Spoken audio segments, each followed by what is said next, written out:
Well, I think it's a semantic thing. I think we are just semantic.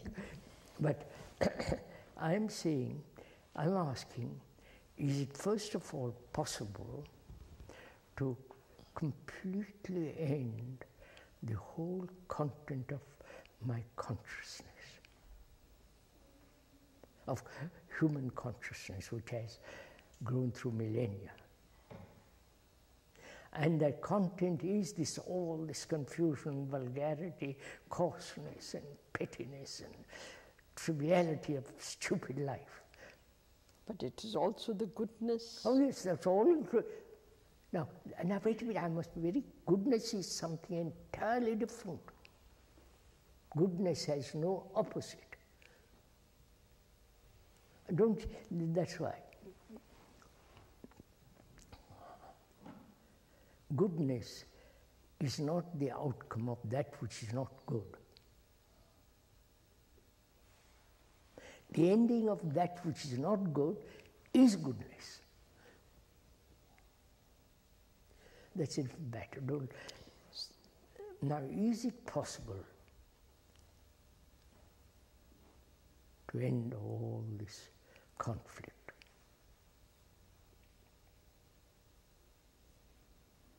If there is no ending to conflict, this conflict will be modified. No, that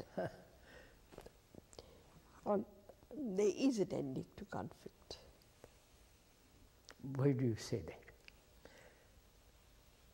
There is an ending to conflict. Is there a forgetfulness of that which has caused conflict, or really ending? So do you mean to say, sir, the very fact of ending of conflict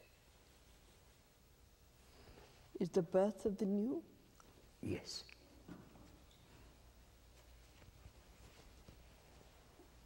You understand the implications of conflict, the depth of it, not this superficiality that I'm no longer British or French, or I don't belong to this country or that religion or that religion. These are all very superficial things.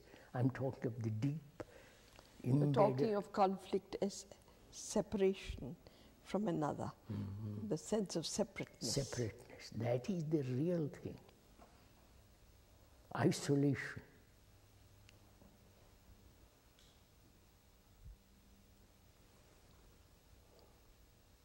Which inevitably breeds conflict.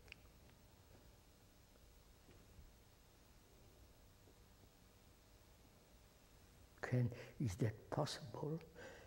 I mean, what does it mean?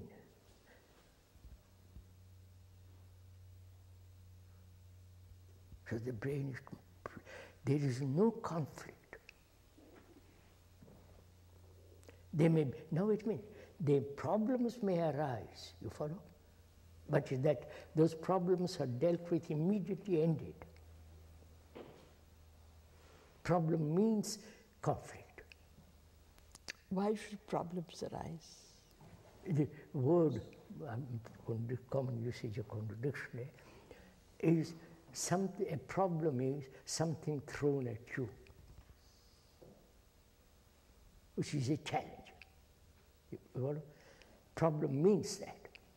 Something you have to face. Yeah. We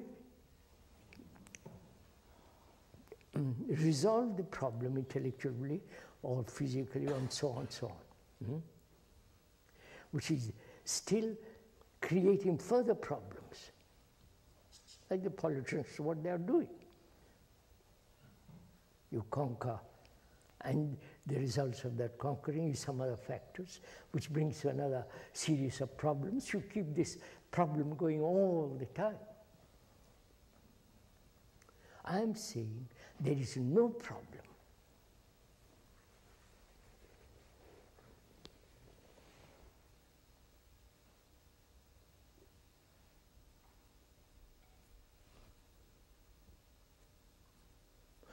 No, physically or psychologically, there's no problem.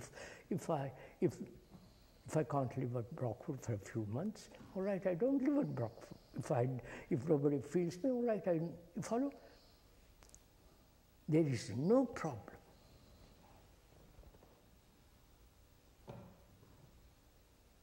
If a new thing arises, either my brain is incapable of solving it, and therefore it becomes a problem.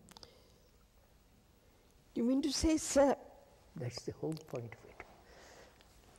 For the birth of the new... No, that's it. You're getting it. Must be. And therefore the birth of the new is the most ancient. You follow? Can we go into that a little? Would you say a little about it? After all, that is the ground beyond which there is no other ground. That's the origin beyond which there is no other origin.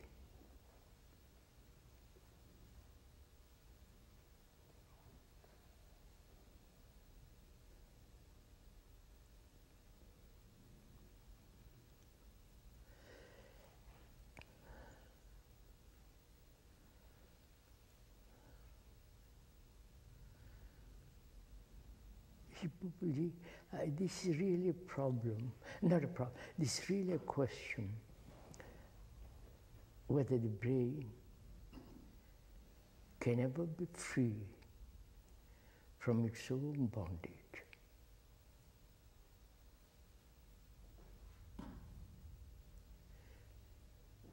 After all, ending something is not total freedom. Right? I can end, say for example, my hurts.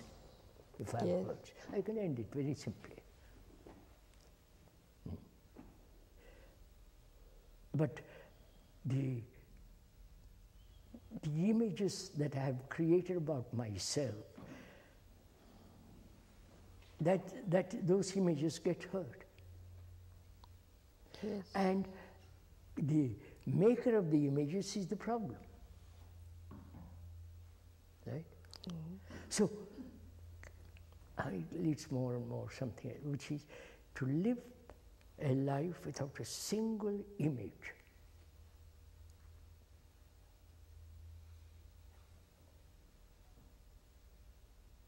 And if there is no hurt, no fear, and if there is no fear, there is no sense of safety, God, comfort, and all the rest of it.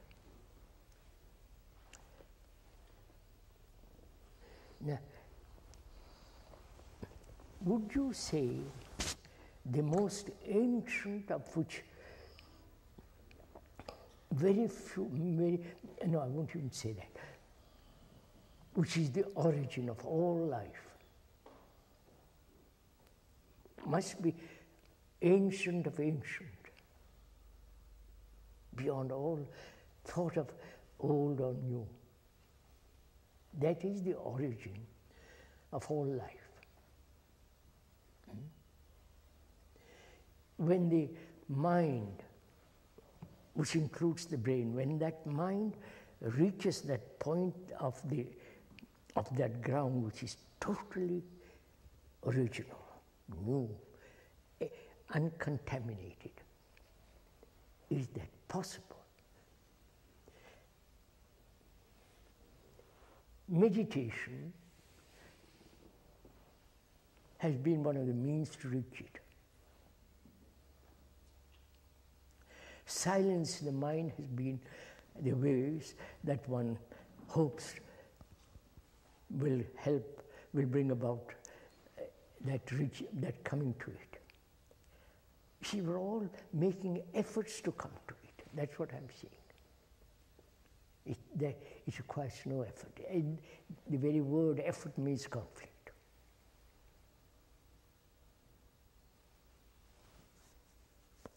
See, that which has no conflict cannot be approached through conflict. Of course, obvious.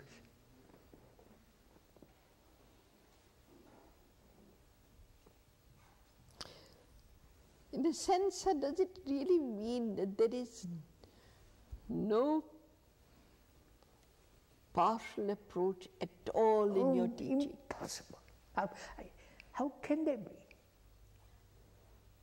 If I approach it through various paths which the Hindus have said, Karma Yoga and all the rest of it, it's just partial. You can't approach it. Then what do you see? You're back That is there. the real problem. What do you do? You're an ordinary human being. No, you can't do anything. First of all, you can't do anything. You can only do physical activities. Psychologically, you cannot do anything. This is what you mean, physical activities. Creating garden, building houses, technological. But the blah, physical blah, blah. is going on. Huh? Physical is going on. It's going on. So what does one do? But if there is no psychological fears, there will be no division of countries, and so on, so on. There will be no division, you follow? Yeah, but the fact is that there is psychological fear. That's just it. Therefore, you'll never get a brain which is lived in psychological isolation, which means conflict, can never possibly come to that ground. To that ground which is the origin of whole life. Obviously not. How can my petty mind, worrying about my beastly little self, come to... Sir, that is more futile, sir. Huh? That the whole of life is more futile. If after doing everything, you haven't taken the first step, then where are you? What is the first step? Just go into what is the first step? I would say the first step is seeing whatever is. Seeing what is. What is. Wait. How do you see it? How do you approach it? And that depends the totality of what is, or only you see the partial of what is. If you see the totality of what is, finished. See, it doesn't just work like that. Of course not. Because our minds, our thoughts are fragmented, therefore I approach the life or what is actually with my fragmented mind, fragmented brain, Yes. which is broken up. And again, I'll say, with time, the fragmented gets less. Don't jump on me, but I it is know so. what you're going to say. It's simple. With time, the fragmented gets less. And it is possible to listen to you, for the mind to be still, not to make any movements, not to make any effort. But that's still not the first step. No, when you say, please, you use the word first step to observe or perceive what is, right? Yeah. That's what you said. If I perceive it partially, then that leads to further complications, right? Partial perception creates partial problems, right? Now, is it possible to see the whole complex of what is? To see the whole and not the fragment. That means, wait a minute, that means I have to see if I lead a life fragmented, a life of fragmentation.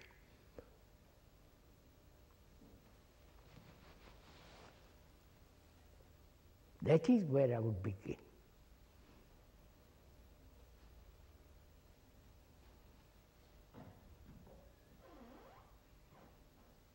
Because if I approach life which is my consciousness, which is the way of thought, feeling, actions and all that. If I approach it fragmentarily, then I'm lost. That's what's happening in the world. They're totally lost. Those people who govern us, those people who tell us what's right, what's wrong, all the rest of it.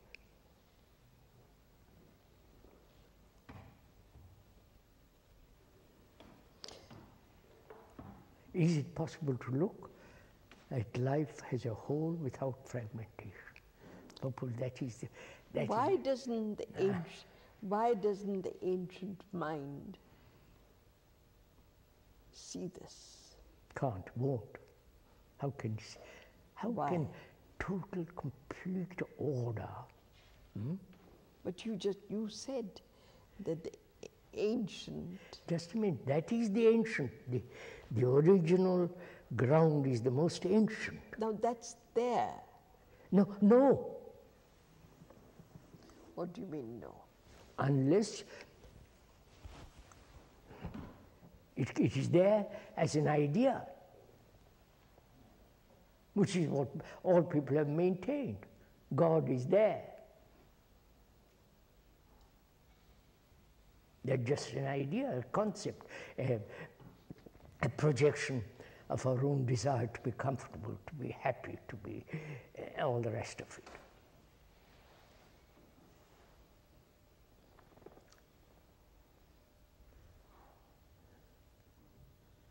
Can I live a life? Can a human being live a life in which there is no fragmentary action?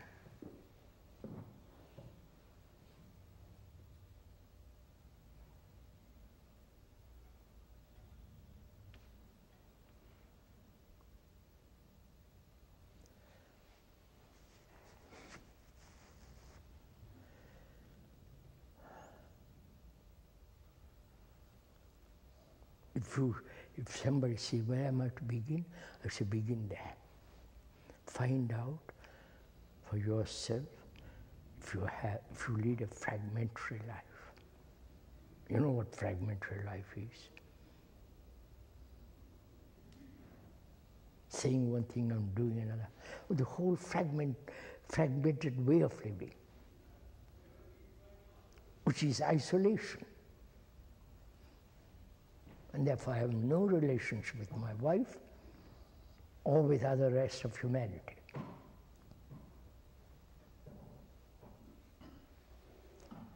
So begin there. You know what that means?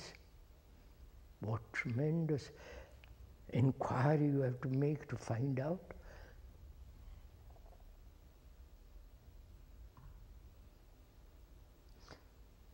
What is inquiry? Observation. To observe very clearly, without any bias, without any direction, without any how my life is fragmented. Just to observe it. Not say I'm fragmented, therefore I must be whole. The idea of becoming whole is another fragmentation.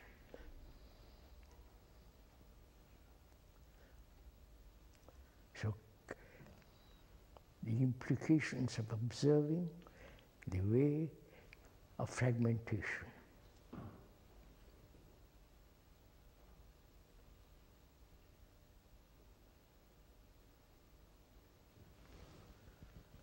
Which means thought itself is a fragment, right?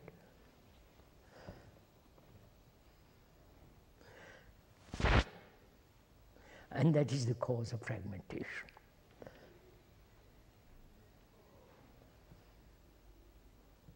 I am becoming something different from you. So the birth of the new is not possible unless you have this. Obviously.